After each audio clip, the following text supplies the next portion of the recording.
इस वीडियो में हम जेईई मेंस 2023 के वो क्वेश्चन जिसमें डिफरेंशियबिलिटी और बॉक्स के क्वेश्चंस मिक्स्ड हैं वो हम देखने वाले हैं।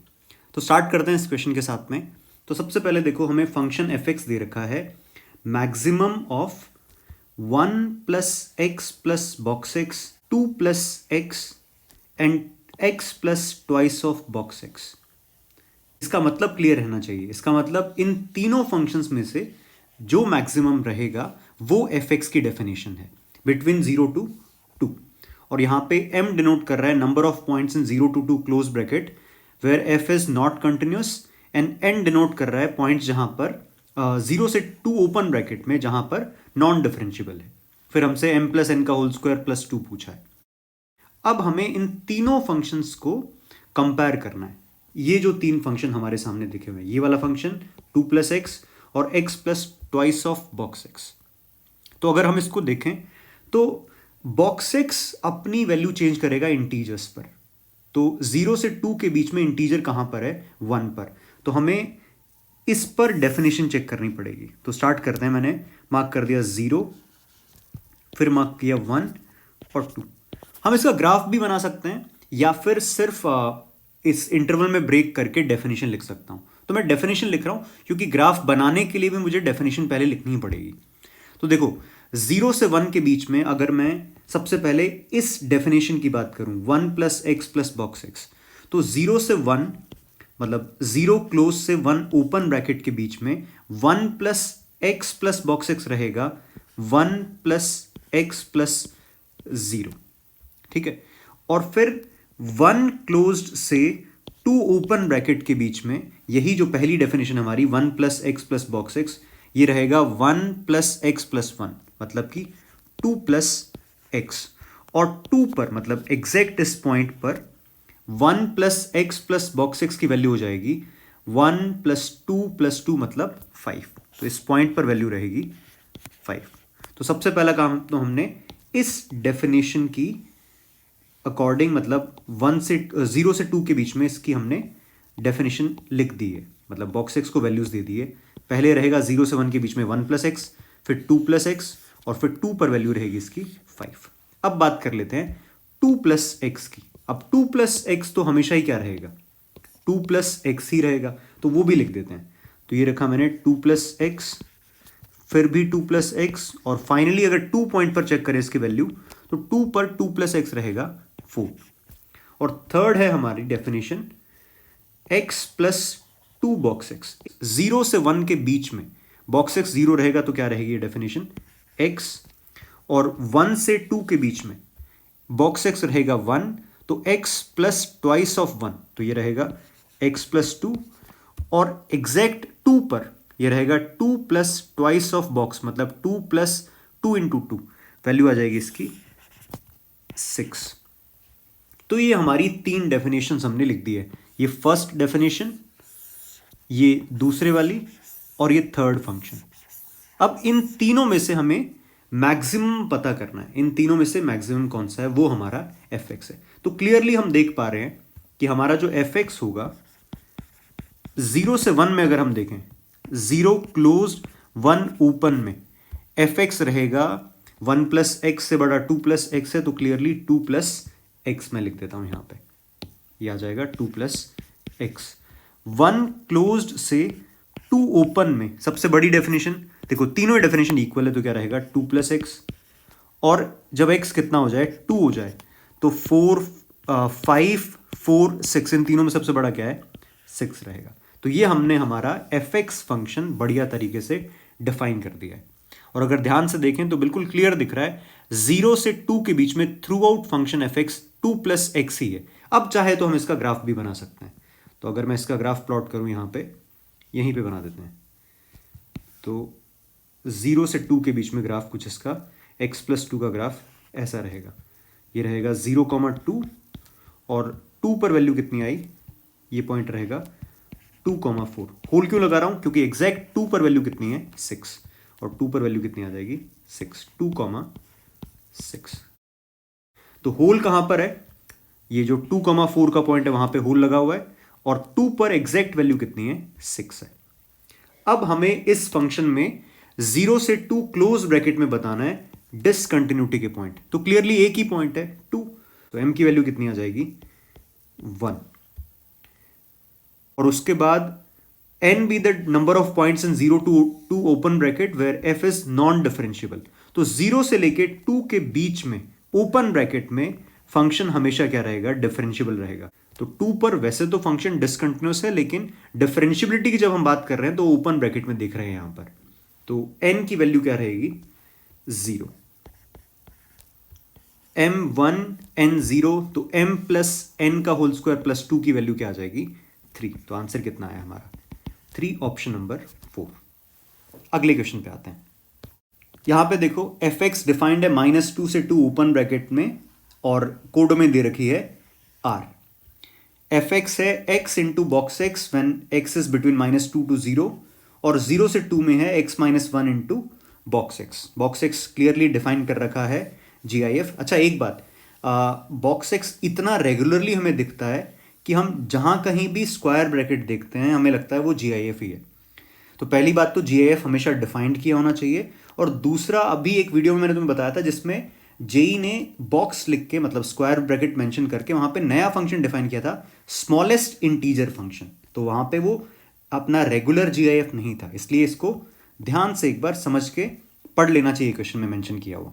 चलो, m और n डिनोट कर रहा है number of points in -2 to 2 eight which y is equal to mod fx is not continuous and not differentiable। कुल मिला के डिसकंटिन्यूटी एंड नॉन डिफरेंशियबिलिटी के पॉइंट्स हमें काउंट करना है। तो ध्यान से देखो, हमारे पास में -2 से 0 के बीच में x बॉक्स x डिफाइन कर रखा है, 0 से 2 में एक और डेफिनेशन है। तो इसको अगर मैं प्लॉट करूं, मतलब यहां पे मैं प्लॉट कर रहा हूं, यहां पे लिखा मैंने 0, 0 से 1, 1 से 2 और -1 और -2। अच्छा, क्लियर सी बात है, मैंने इनको इन पॉइंट्स पर मेंशन क्यों किया है -2, -1, 0, 1 एंड 2, क्योंकि इंटीजर्स हैं और बॉक्स x अपनी डेफिनेशन कहाँ चेंज करता है, इंटीजर्स पर। तो अगर मैं 0 से 1 के बीच में बात करूं तो 0 से 1 के बीच में इस डेफिनेशन के अकॉर्डिंग हम चलेंगे। इसमें बॉक्स x क्या रहेगा 0 से 1 के बीच में 0। तो शुरू में मतलब 0 से 1 के बीच में तो हमारा फंक्शन क्या रहेगा 0। तो ये रहेगा 0 से स्टार्ट हुआ और 1 पर भी कितना रहेगा 0, ये रहा। अच्छा, 1 पर वैल्यू क्या आ जाएगी, बॉक्स x तो कितना हो जाएगा 1, लेकिन x -1 कितना रहेगा 0 ही रहेगा। तो 1 पर भी कितना है 0।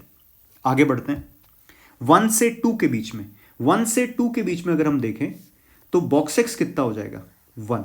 1 से 2 के बीच में बॉक्स x कितना हुआ 1 इंटू x -1। तो कैसा ग्राफ बनेगा 1 इंटू x -1 मतलब x -1। तो ये मैंने बनाया x -1 का ग्राफ, यहां पे लिख भी देते हैं, ये कितना है x -1 और ये कितना है, ये तो खैर ये जो लाइन है वो तो कितनी है 0 ही है। उसके बाद 1 से 2 के बीच में कितना है x -1।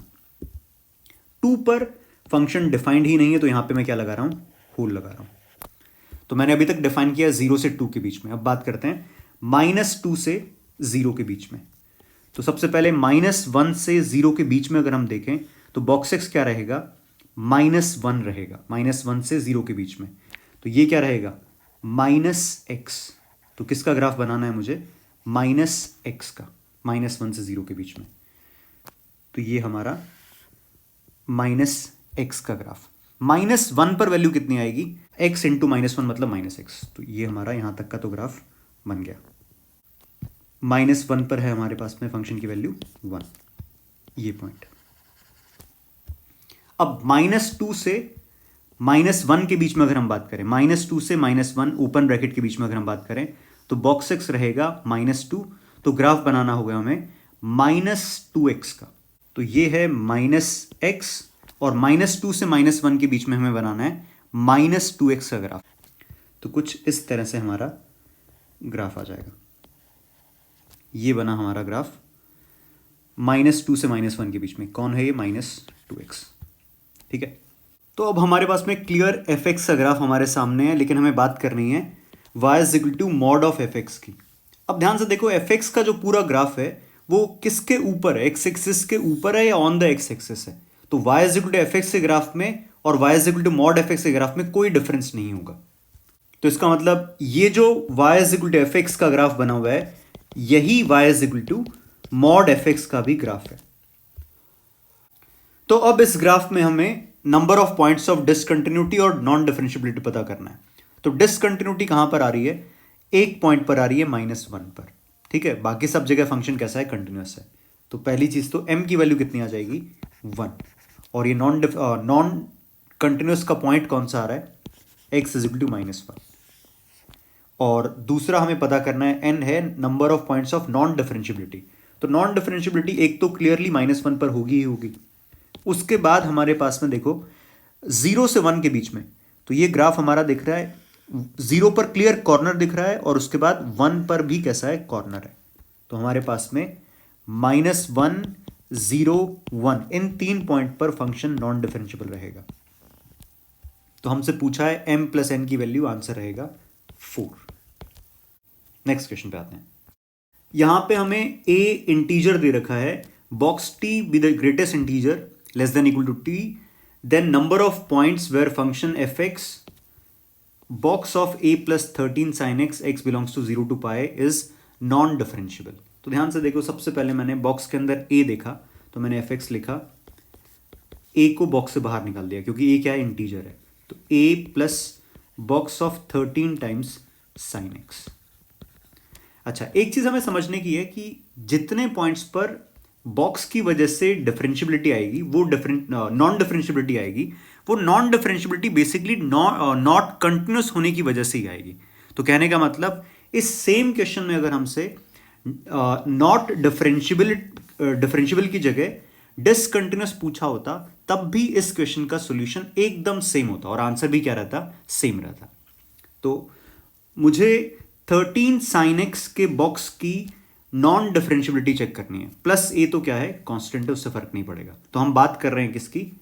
13 sin x के बॉक्स के ऊपर नॉन डिफरेंशियबिलिटी की। तो इसके लिए मैं 13 sin x का ग्राफ ही प्लॉट कर लेता हूं। तो यहां पे मैंने प्लॉट किया 13 sin x का ग्राफ 0 से पाई के बीच में।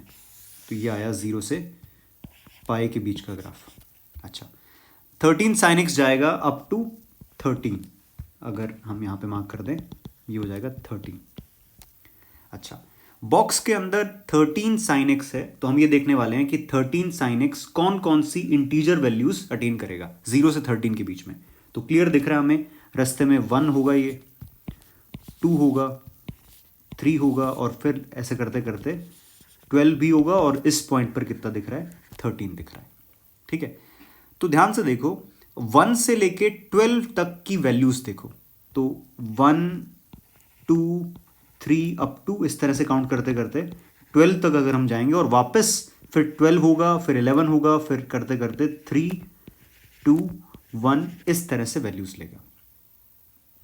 तो ये पॉइंट्स काउंट करो पहले। तो 1 से लेके 13 ये वाले पॉइंट्स, 13 से कम मतलब 1 से लेके 12 तक के पॉइंट्स काउंट कर रहा हूं मैं। तो ये पॉइंट्स 12 पॉइंट्स पे फंक्शन क्या रहेगा? डिसकंटिन्यूअस रहेगा बॉक्स की वजह से। तो 1 से लेके 12 तक के जो पॉइंट्स है कितने आ जाएंगे?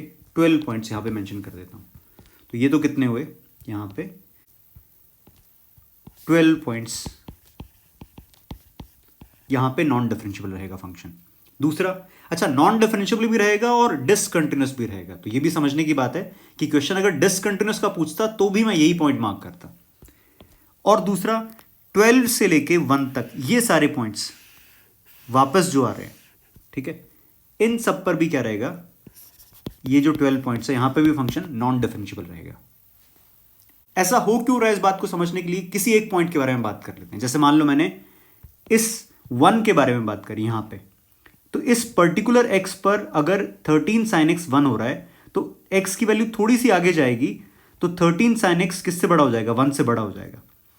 तो बॉक्स कितना रहेगा? 1। लेकिन अगर हम थोड़ा सा पीछे आएंगे तो वैल्यू 1 से कम हो जाएगी, और 1 से कम का बॉक्स क्या हो जाएगा?